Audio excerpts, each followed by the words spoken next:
TV show? Or should the on-air? I don't know, but it makes me think of Casey Oh, Kasem. WKRP in Cincinnati. Yeah, it's kind of like that. Anyway, call to order the City Council Finance meeting, August 18th, 2022 at 4 o'clock p.m. Thank you all for being here. Item 1, discussion regarding Griffin Park budget, project budget. Thank you, Mr. Mayor. Thank you, everybody, for being here. On last meeting or meeting before, you approved a guaranteed maximum price contract for the Griffin Park Soccer Complex. Within that approval was a bit of a problem in that there's enough money to cover the GMP that you just did, but we are estimating that ultimately the project is going to go over its budget. So I asked Jason Olson, the Parks Director, who's the project manager, to come to talk a little bit about that project. It has a $11 million budget in Norman Forward, and then we'll talk about kind of some proposed ways that we can cover that. They've done a lot of value engineering and cost-cutting things already, so we're trying to come up with the money to build the project at its scope. The handout I just gave you, you're kind of looking at what is our scaled-back version of Griffin Park. Originally, throughout this project, when it was master planned back in 2015, 2016, had an indoor soccer complex along with it, had playground, and even a little bit of work to the dog park, but now you're kind of looking at a lot more lights and a lot more sidewalks. Now you're kind of looking at a little bit more scaled back. We still have the same amount of soccer fields, except for one is not indoor. Also, you're looking at our phase, how we phased everything out. We are now entering what will be our last phase. We still have a little bit more of what we would probably call phase 6B, which will come out of some street work along Robinson and a light on the east side of the park, entering into the park, but that will be bid out towards the end of the year. And that is actually coming out of a different fund in Norman Ford. So what we're talking about right now is $11 million original budget for Griffin Park. And like I said, we phased it out into 6 phases. If you look at the following page, you look at what we had, what was our price on everything that we've done, all the way down to phase 6, which was something that we just recently passed at council, and even miscellaneous costs through phase 5, and those miscellaneous costs are something that was not necessarily caught up in the contractor's cost, but there's some miscellaneous costs a lot of times that the city pays for utility work or testing, permits, and even when we weren't using a construction manager at risk, there's a few times that where we had change orders that were involved into that. Also, you notice that phase 1 that was completed all in-house. If you look at our little orange triangle with 2 fields on field 11 and 10, that was all done in-house through the first phase with park maintenance. There was a little bit of field work where we went through there and made slight adjustments to the grades, and then upgraded everything with the irrigation that goes along with that. But it looks like through phase 5 that we are more than likely going to be somewhere between $850,000 to $1 million short of finishing everything up with phase 6.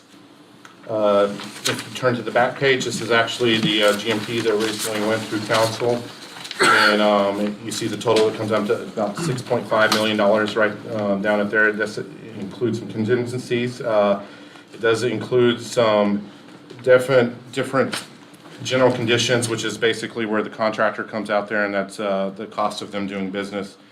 And we have some allowances in there, which is mainly with asphalt, and that's where we think that a lot of that we got caught up in these last 2 phases when we were projecting the total cost of the park.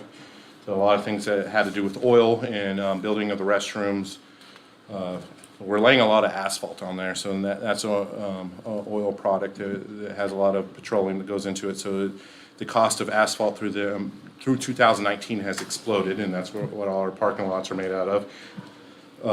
So we see a lot of cost escalation there, and including our concession stands and restroom buildings that we've put in have also cost a little bit more. So just kind of coming in here and just kind of making you a little bit of aware of what we think we'll be running between $850,000 to $1 million over. And I think Anthony does have a plan between few different funds to make that up, but I would like to take any questions about the construction portion that we're kind of at right now, but it kind of follows along with everything that we've been doing. It's just everything As a costs a little bit soccer more. mom, I need these parking lots. Yes. In future phases, we are still planning to do the indoor at some point. That would have to be a different bond election or a Norm Ford too. That is not fit into there, and there's also, It's not an expectation of. the it is not an original vote. expectation, that has been. It was in the original plan. It was in the original. That was cut out. Yeah, early it on. was cut out by the ad hoc committee when we came in there and laid out our original budget, and through projections, this is what we thought we could afford at that time. And then, of course, we didn't know when we made those cuts, taking out some lighting, sidewalks, and other different things that we would also hit on a pandemic and other worldwide shortage of materials in the future. Well, I've definitely had the opinion, or whatever I guess you want to call it, that anything that we did have to cut out of the original projects that were approved, that they would get done at some point, either with additional funding, Norman Ford 2, but that the original, I guess, overall plans were still what we would pursue. Yes. So like we eventually will still try to build an indoor soccer field, because that is what voters originally approved. We just can't do it now, but Yes, someday. and we Jason will still, correct me if I'm wrong, but I think in the master plan, Yeah, this parking lot that you see right here is the footprint for what will be the indoor facility if we get the money. it's field 16 is where the indoor Okay, yeah. complex would have gone. But yeah, we consider those master plans a living document, and we hope to, even if we go to another Norm Ford election, we'll update those master plans, make sure they're in date, and we'll know the exact cost to finish out those master plans on both here at Griffin and at Reese Park, Yeah, which I was gonna say, we're yeah. not completing that one either. Right, In a future, hopeful Norm Ford too. okay. Yeah. Thanks. So where we think the money may come from is, we have some leftover project money in the capital fund, primarily from the Asp Avenue parking lot, that we would come back to council with a transfer, probably with the same agenda item that this project would be closed out, or perhaps with that transportation portion of this project. But we believe that there's enough money in there, or in some leftover CARES Act money to cover this overrun, but we did want to just make you all aware of it. How much do we have left over in CARES Act money? About $450,000, And how much do you think that you'll have remaining from the Asp Avenue project? about $850,000. Okay, thank you.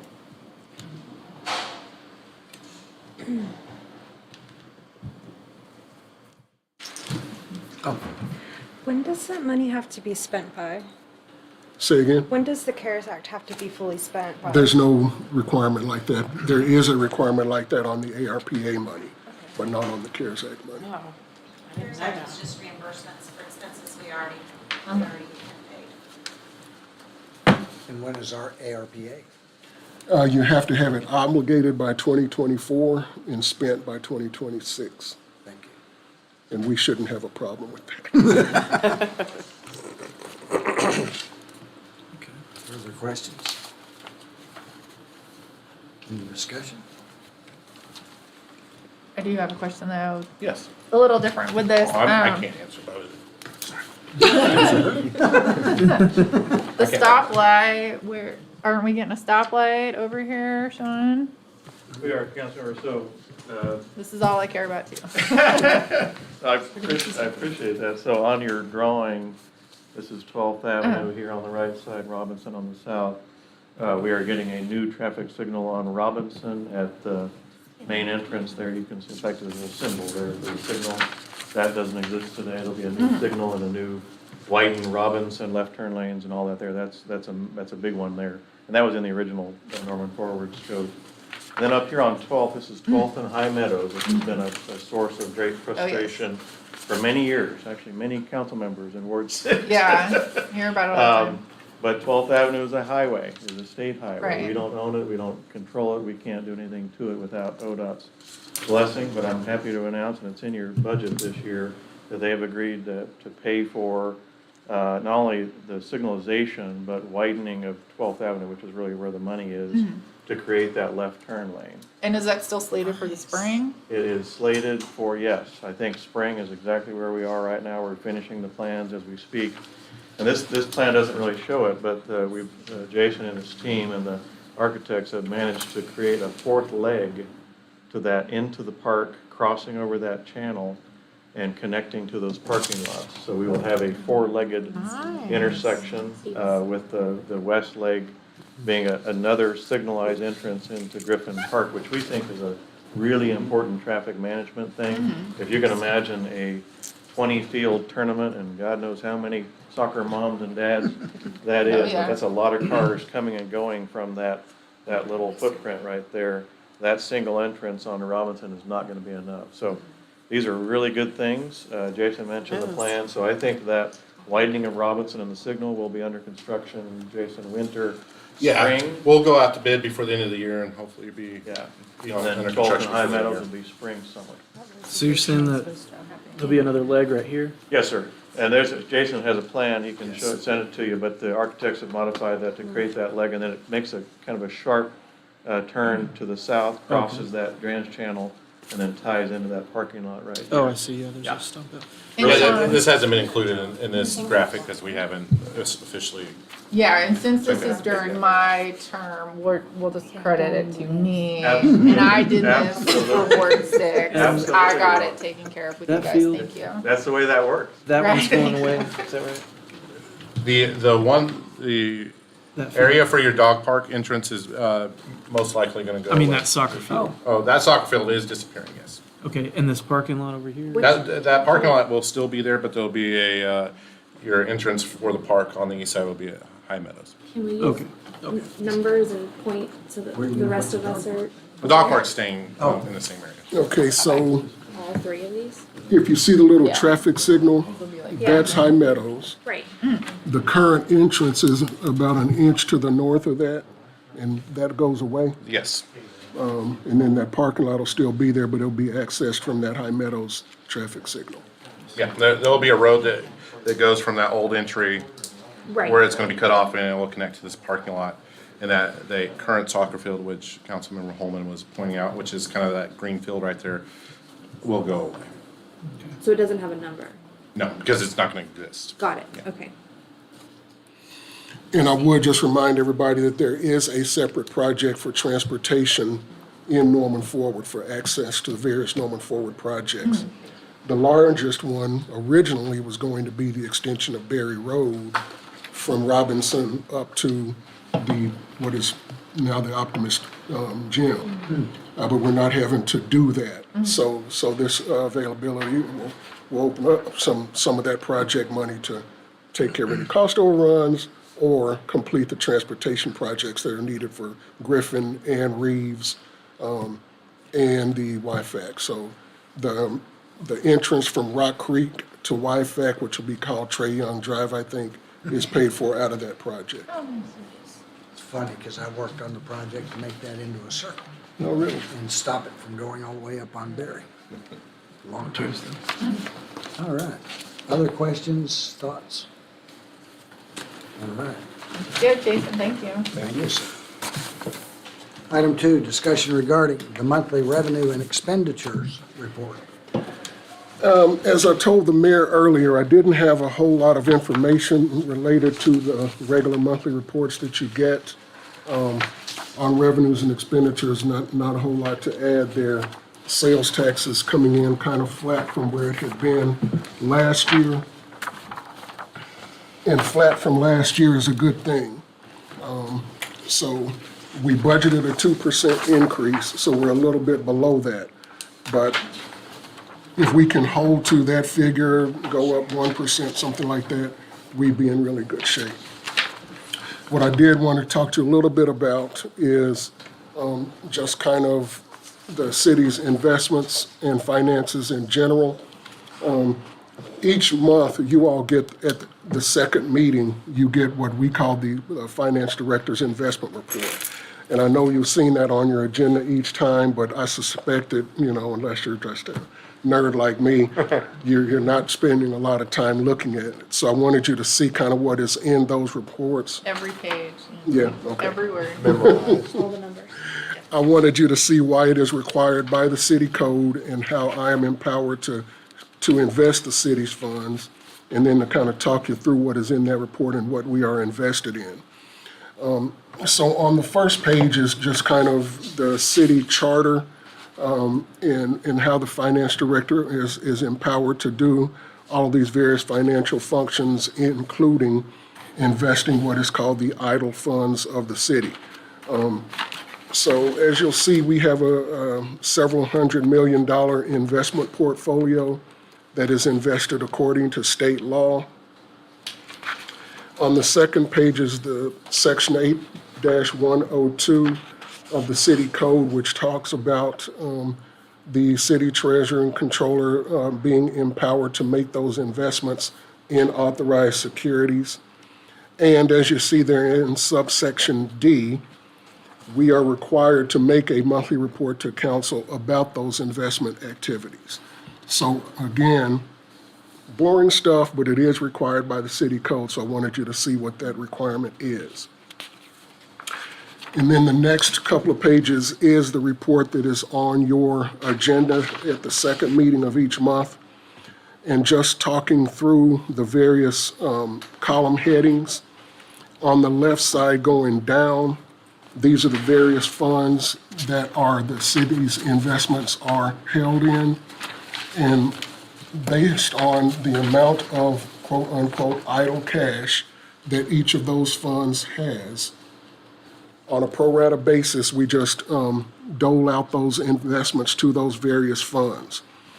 So you see what the budgeted interest earnings are for this fiscal year, the interest that came in each month, how much that increased or decreased from the previous year, how much that is as a percentage of the overall portfolio, and that's what's kind of important for you to take some notice of.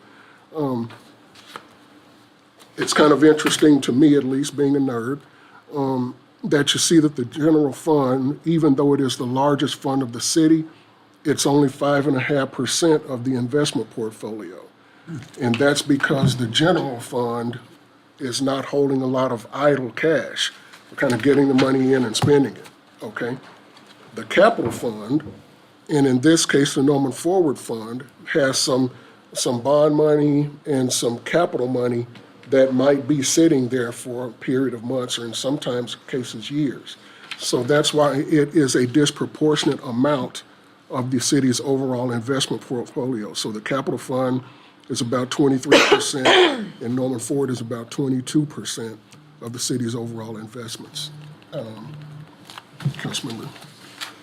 Yeah, so what is this housing one? When I'm reading under the monthly comparison, it's like the monthly percentage is 100%, and the monthly interest of portfolio holdings is 0.02. Like, what is that describing? 0.02? Yeah. Okay, that's the city actually invests for the housing authority, so they have a very small part of the investment portfolio. So it is bringing in Some interest, yeah. Okay. On the next or the last page of the handout that I just gave you, these are what the city is invested in. Under the checking accounts that you see there, we have what's called a consolidated cash portfolio. So we have one general depository account that all of the city's funds sweep into at the end of every business day. So all of those sub-accounts that you see under that for warrants payable, for payroll, those are all sub-accounts that, for investment purposes, sweep into that main account on a daily basis. So you see there we have about $48 million in those overnight investments. And also, as you see, that's not making a lot of money. So we try to keep that as low as we can, but we also have to maintain liquidity because on a daily basis, we never know when we may have a check coming in for $1 million or $3 million, that sort of thing, and we have to be able to cover that. The next group of investments under the money markets, those are mostly bonds, and each bond has what are called covenants about what we can invest those bond funds in, but pretty much it is state and local government treasury securities or money markets that have underlying securities of those treasury securities. So again, it's not making a lot of interest, but it is quite a bit of money. All of those bonds together is about $126 million. Yes, sir. Does the city doesn't invest in like Apple stock, do we? The city cannot invest in Apple stock. As you saw back there in the statutes and in the city charter, we can only invest in what the state statutes allow municipalities to invest in. Municipalities that have an investment policy, and we do, council adopted that investment policy by resolution, we can invest in treasuries, agencies, we can actually invest in bankers' acceptances, a lot of other things that we actually don't do. But by our policy, we can invest. It's actually Title 62, Section 348.1. Nerd alert. Nerd alert, nerd alert. But no, we can't invest in stocks at all. We can only invest in debt securities of the federal government or its agencies and instrumentalities. The next, under the sweep and overnight investments that you see there, and this is what I am looking at on a daily basis about where I might go out with investments. The ICS is basically a Cedars collateralized certificate of deposit account that we have, and that's making about 0.5%. And it's about $2 million in that right now. The short-term investments is where we actually go out for longer-term investments, and that money is being held at a third-party custodian on a delivery versus payment basis. So for these longer investments that we'll talk about here in a minute, that's where that money is coming from. That is higher than I'm comfortable with, and so I want to put out some of that money because interest rates have finally turned around a little bit. And just remember that where folks have been complaining about interest rates going up, for investment purposes, interest rates going up is a good thing. And so we want to take advantage of that with the city's investments and lower that amount of money that we're only making less than 1% on. The next group there is some CDs that we have in local banks, and that is just where we do put some of the city's money in local banks, just basically to support the local banks. You'll see that at each one of those, we only invest $250,000, which is the FDIC guaranteed limit. So we don't run any risk of those banks going under and losing our principal on those investments. And then the last group that you see down there are the longer term investments. And these are where within those state statutes, we do go out and invest in agency securities, treasury securities that we hope are making higher interest rates and yields to return to the portfolio. It was a very, I've been investing public funds for over 30 years, and it was a very trying and weird time when, interest rates were 0.3% going out 3 and 4 years. And I had never seen anything like that. And everybody knew it had to turn around at some point.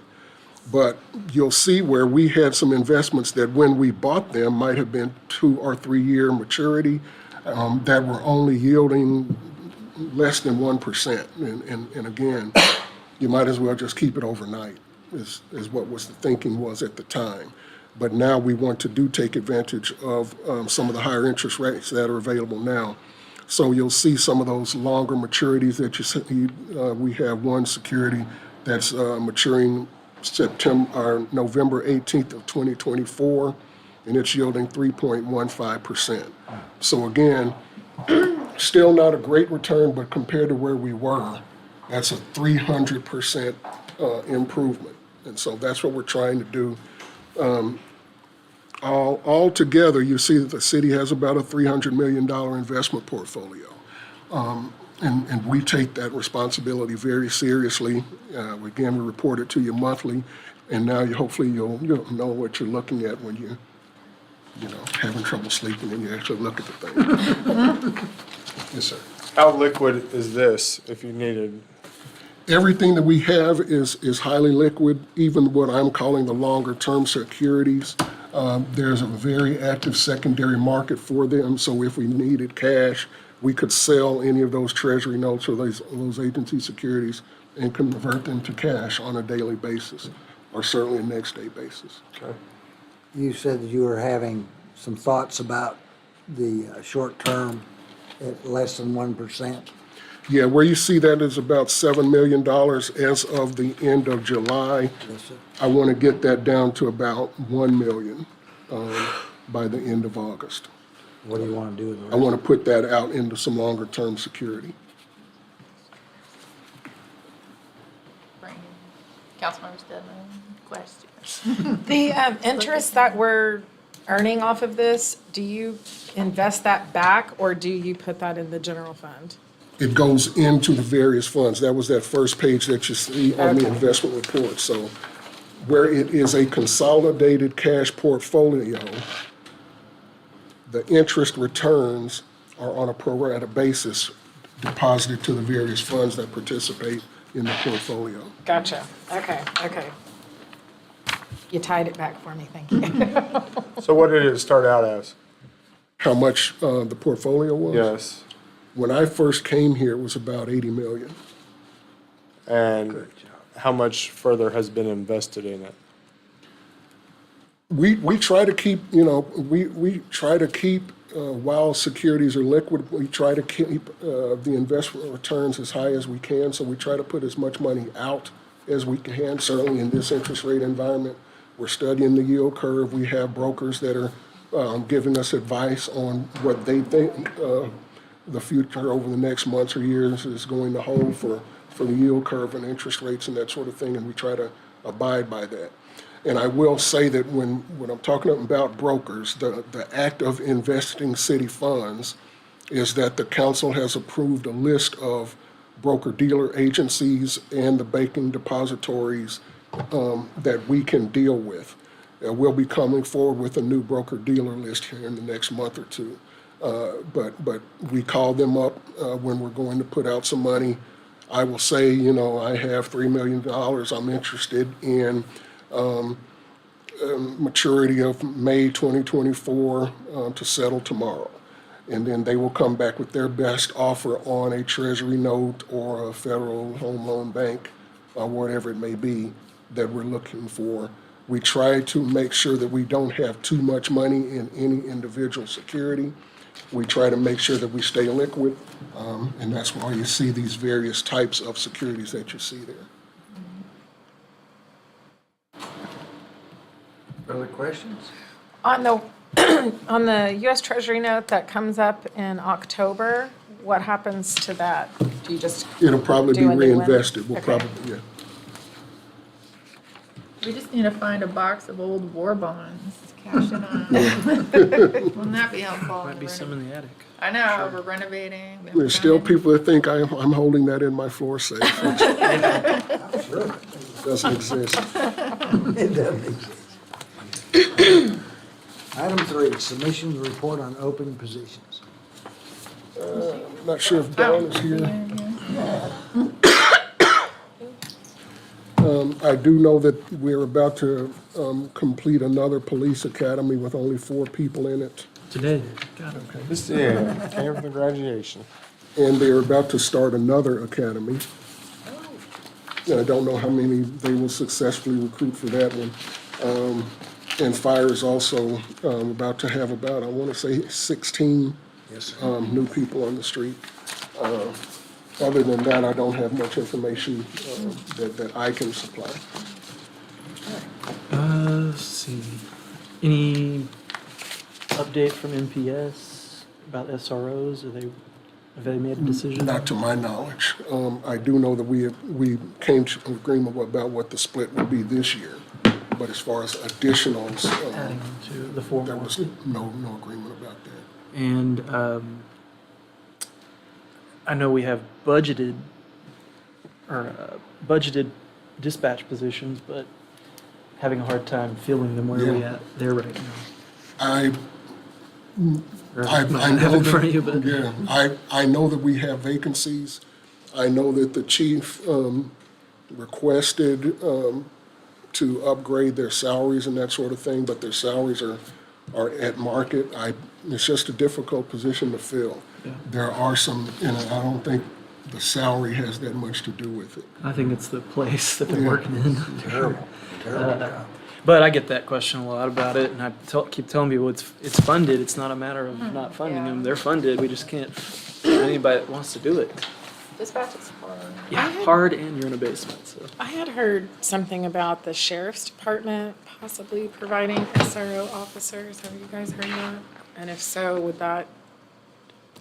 I have not heard that, other than the question about whether it would be allowed or not. And I think it would be allowed, but I don't know. But that would, Does that? He that would does, take from our budget, right? Since that was one of the elected. Yeah, no, my understanding is if the sheriff's department wanted to provide or assign some deputy sheriffs to schools, he could do that, Yeah. but that wouldn't affect our budget I at worded all. that wrong. I meant that would allow us to free up some money or allow us to not have to worry about coming up with that money for the PSST fund.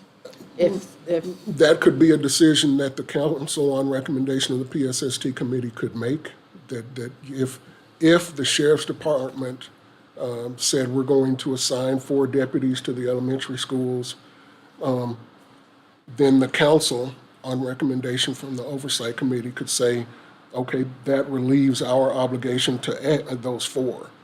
Or you could say, instead of having 4 SROs to cover 8 or 10 elementary schools, we want to have those 4 plus additional 4 that we're going to fund ultimately out of PSST and from the school district. can't even But- fund it now. well, we can fund ours too. It's Norman Public NPS Schools, yeah. that is not willing to for some reason. My view on that, I guess, would be that we have a voter-approved mandate to fund those, or for those positions to exist. I'd be interested to know what Norman Police Department thinks about it being partly Norman PD and partly sheriff. But I would think they would probably prefer to have the 4 additional plus 4 more if they were going to do that, since Yeah, I know those that 4 if- would be covering 17 elementary schools. Yeah, I would know that the Norman Police Department would want, if the sheriffs was paying for it or providing their personnel, they would want their personnel to be SRO trained Right. as our personnel are. But, I don't know of any movement toward that. Well, okay, that's interesting. I don't know, thinking of any other positions that I was thinking about. I think so. I do have a question about item number 2, though, if I could. Item number 2, task order. The sales tax comparison, the month to month.